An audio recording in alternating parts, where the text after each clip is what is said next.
Morning, good afternoon, all. My name is Shishir. Welcome to the session. I co-founded a company a few years back called Easy Problem Solving. We exist to thrive innovation in people, processes, and their management. At Easy Problem Solving, our belief is that right tools make problem solving easy.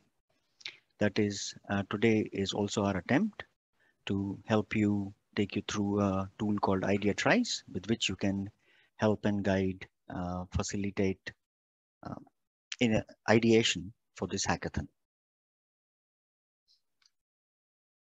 The session is, as I said earlier, is facilitating and guiding ideation using ideaTRIZE, which is our specific tool to help ideation using stimulated questions that provide better stimuli than existing methods, is what our belief is.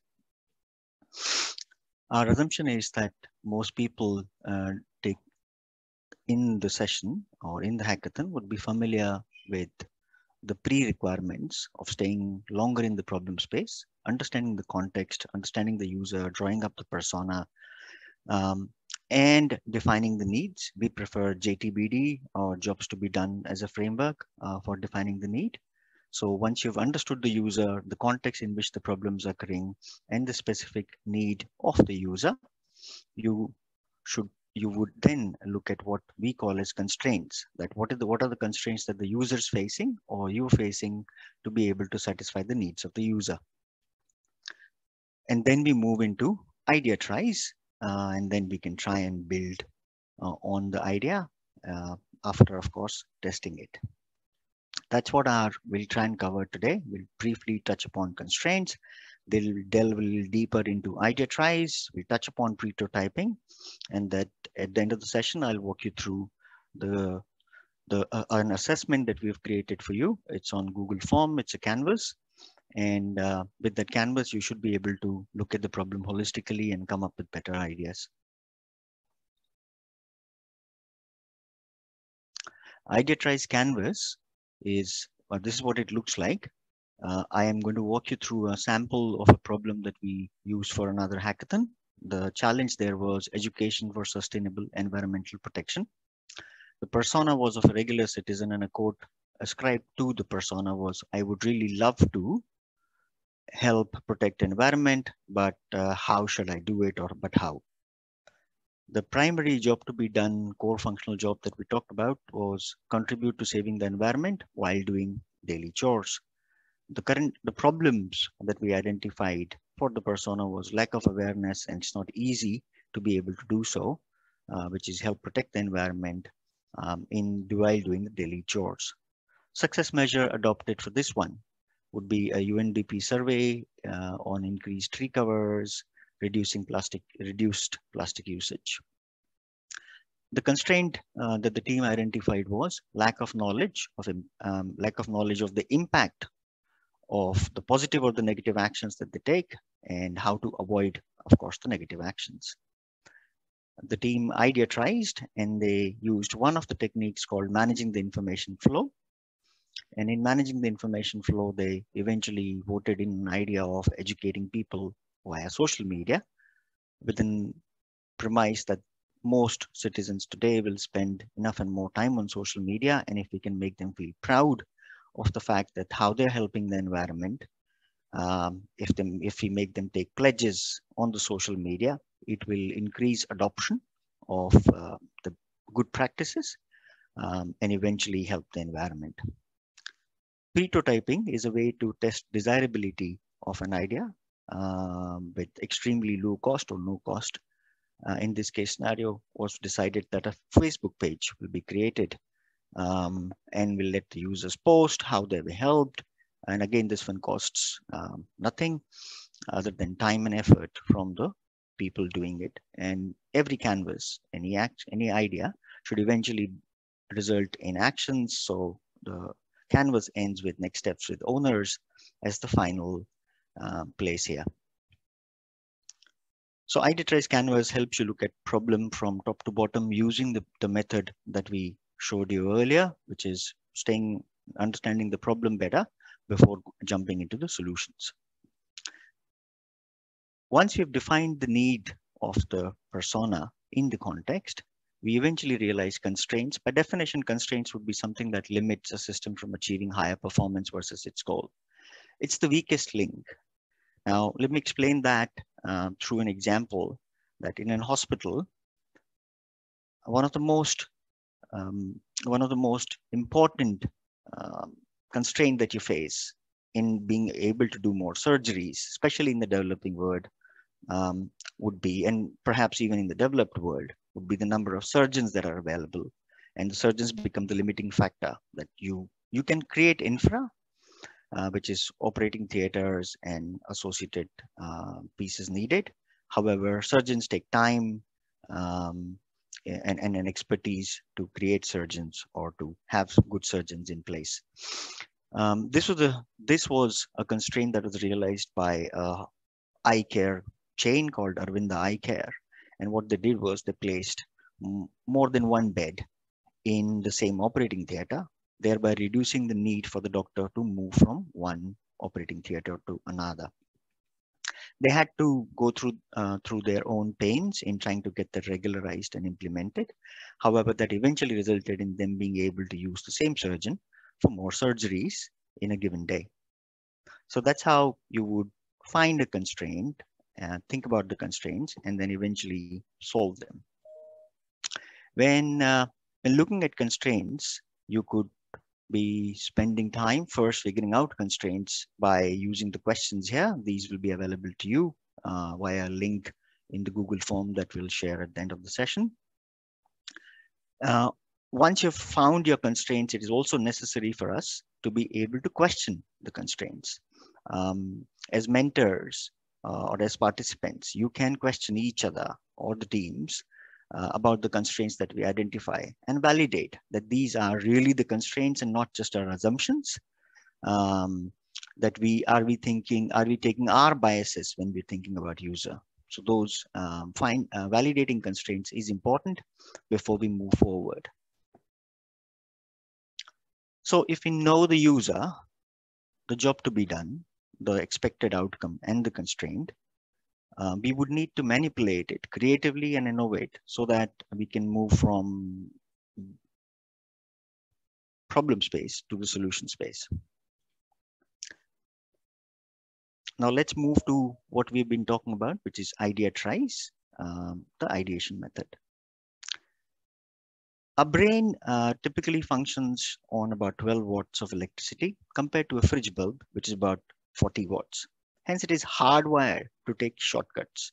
Shortcuts are paths that you've taken before, methods that you've used before. I often find myself taking this, if I'm not paying attention while driving, I end up taking the same road that I have taken or that I take regularly without being mindful of it. I'm sure it may have happened to you once or twice. You could also like to reflect upon that when you are trying to solve for a problem or when you directly jump into the problem, into the solution space and trying to ideate, you end up coming up with ideas that you may have come up with before, or pieces that you've seen before in the past. ideaTRIZE helps you by stimulated questions to be able to come up with different solutions and of course collaborate with your team in a very specific way. Where can we use ideaTRIZE? ideaTRIZE when you can't solve for a constraint, when you've got a wicked problem, when you need fresh ideas quickly, ideaTRIZE will certainly help. We have used this with quite a few companies in large brainstorming sessions, in small brainstorming sessions, using something as simple as Google Sheets to murals and Miros and in-room brainstorming. And we found, and the participants have also reported that they found ideas that they finally received were better than they would have otherwise thought of. ideaTRIZE itself is broken down into 3 parts for specific types of problems that we may face. For problems with process like efficiency, speed, quality issues, we would suggest that we focus on the constraint and review the steps and components to find something new. For example, using a paired phone. Today, there is this thing that we're all mindful of, giving our children smartphones and then having other issues associated with smartphones. You would want your children to be in touch with you. and you being, and vice versa. So why don't we come up, there is actually a phone that exists, which is a paired phone. You can only call that phone and that phone can only call you. There is no other feature. It's just a simple button phone where you call the party at the other end. So that's breaking down your process into smaller parts and thinking about it. That's break for you. Changing the way you look, which we believe would be more useful during this hackathon, would be intangible or experience related issues. For example, customer employee satisfaction, marketing problems, or problems that are that are intangible, primarily intangible. Example would be, one of the techniques in change is called inversion, when you invert the way you're looking at it. You do the other way around of what your competitors are doing. For example, if we try and think about how can we stem attrition or we stop attrition from happening, we've all participated in brainstorming sessions where we have talked about what can we do to stop attrition from happening or losing customers. The other way around, an inverted question would be, how can we lose more customers, or how can we make more attrition happen? So our activities that we currently do will invariably, whatever answers that we get, if we turn them around, those are the pieces that will help us stem attrition or help us from losing more customers. So that's experience-based problems, changing the way you look at it. Managing the outcomes is the third area or tool for ideaTRIZE, where when we have dynamic situations where we know that our control on the outcomes is low, we need to manage the outcomes. We need to be able to predict the outcomes and then try and manage them. For example, a no question asked return policy from various online retailers helps us trust them, believe the fact that yes, we can return and we can get our money back in good time. So those are the three parts: break, change, and manage. We'll delve deeper into each of these as we go along. Break or ideaTRIZE by breaking. What we do is we focus on the part of the process that has the constraints. We break down the process into smaller sub-steps and ask yourselves or the team any of these questions one at a time. Try and give about 5 to 7 minutes per question, and then move to the next question. The first part would be eliminate, and some of the examples would be, for example, eliminate. ATM eliminated your need to going to a bank. An exercise cycle subtracts the most important part of a cycle, which is transport, removes a wheel, and gives you another usage of the same. Another example would be parallel processing, where thousands of microprocessors in all our computers are working together. The example that you see on the screen is of a binocular, where it not only, of course, lets you see far, but also click picture of what you're seeing, transmit the picture or the video to your computer or some party who is not there to see it.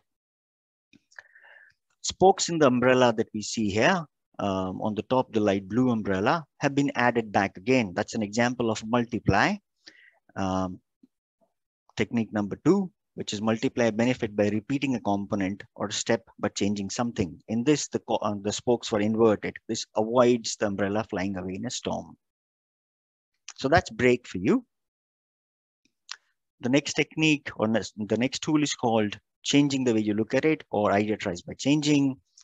Our suggestion is that you start with the bigger picture of the process and ask yourself any of these questions one at a time. Again, 5 to 7 minutes per question. How do we increase or decrease the uniformity, or increase or decrease the symmetry, or increase asymmetry? Netflix, Amazon, all of these are great examples of when we log in, we get to see our specific choices and our specific suggestions and recommendations for us, where they have increased the degree of non-uniformity, have customized the experience for us. You could go local. In the examples case scenario, paneer makhani pizza or paneer associated pizza, which is a cottage cheese, is available with various pizza sellers in India, even the chains that are US-based chains. Another example is that I saw during the lockdown was, first ATM came in to eliminate the need to go to the bank, And then as we could not move out to the ATMs came home. And here is a picture of an ATM right outside my building, where I could just go in and take out money if I need to. So this is an example of, again, an inversion where the ATM comes to you instead of you going to ATM. Hospitals send ambulances to bring a patient is an example of inversion. Dynamic forms help you synergize to move with customers' needs. Instead of customer filling up the whole form, customer fills what they would like. Adding intangible, which is point number 8 here, helps. For example, a featherlight slipper or a featherlight pillow. When you're looking at something online, we all know a feather is light, so it helps you associate, it gives you an association with another object where you may be very familiar with, and take the goodness of that object into the product or the process that you, or the service that you're trying to sell to the customer. We move on and we look at ideaTRIZE by managing, which where we manage the outcomes. In this case, the effects of the product, of the process, or the environment should be pre-understood and managed accordingly. So what we should do is start by writing the process and all the outcomes, and find the missing outcomes and undesirable outcomes. A customer journey map may serve you well from design thinking tools to figure out what are the experiences that the customer may or is facing, and then you try and think through ways to try and control that if the situation is dynamic. Empowering human beings, machines to take their own decisions is certainly helpful. If we communicate information better to collection while collecting data, it ensures that we get the right data in the first go. Hover over a form field gets you more information. A short video in the form may help you.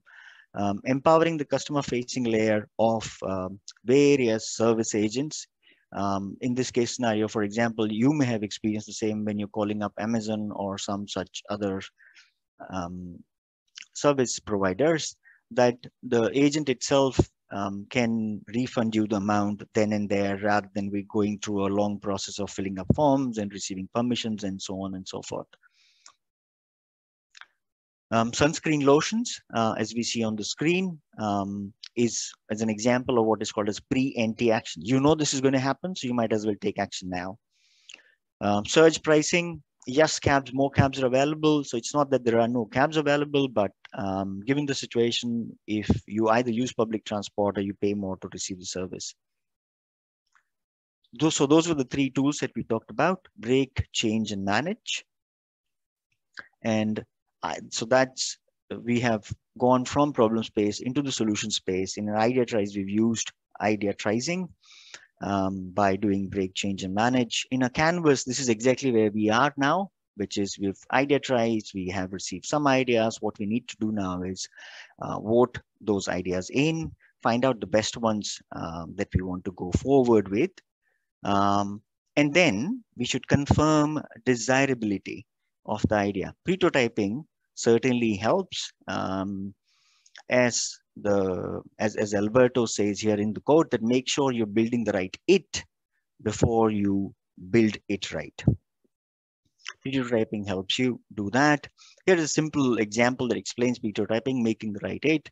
The first one is, of course, a very simple prototype, or a pretotype is what we would like to call it, on a piece of paper just drawn up, could be a slide, using that, showing that to customers to gain feedback, improving what you will do in your prototype, and then eventually landing with the product. So confirming desirability, improving your prototype, and then taking it towards feasibility and viability via prototypes and products may certainly help you. There are 2 other examples, one of prototyping. There are several ways, and you may get to know more about it, online. Fake door is where you could go ahead and post, say, Mac Spaghetti as an item on the menu, but in truth, it doesn't exist. And all you need to do is let it be displayed, say in a McD restaurant, and let people ask for it. And once they ask for it, you can say sorry, give them something else, or give them something for free. But confirm that there is demand from spaghetti if we come up with it. Similarly, another examples on the lines of impersonation. We Tesla's Roadster, um, Tesla Roadster's body design on the left was based on Lotus Elise as a part of licensing agreement between the two auto manufacturers. At the onset, what was done was they had taken away the fuel-based, the standard fuel-based engine from Lotus Elise and try and replace that with Tesla's prototype engine. They moved it around, and of course, Mr. Musk and I'm sure his teammates, when they moved around with the car, people saw and realized it's an electric one. They were ready, and when they questions went on, and they could take a booking, and overnight their bookings went to into large numbers. So those are the two examples of prototyping that can certainly help you confirm desirability or making the right it. Now, I could request you to scan your phone, scan the barcode with your phone, and go to what we call as the ideaTRIZE canvas. That's a Google form. I will now present the Google form for your benefit and quickly walk you through it. You would be, let me open a preview for you here, and you should be able to download the material that we're presenting here and more information by clicking these links. Idea is to one person fills it, the basic demographic information, and then you move forward to that's when you reach the canvas and you enter your target persona. You talk about what is the user trying to achieve, which is the job to be done, what is the need that you're trying to fulfill, and list down the challenge that you've chosen in this hackathon. And necessary for you to list down, you should list down the measure of success. How will you know that your idea is working? List that down, and then you write down your constraints. Use the material that we're using here, download that, and it would help you think through. From problem space, we then move into ideation space, and you figure out which kind of a problem are you dealing with. If it's a process problem or an experience problem or a dynamic problem, use the examples here.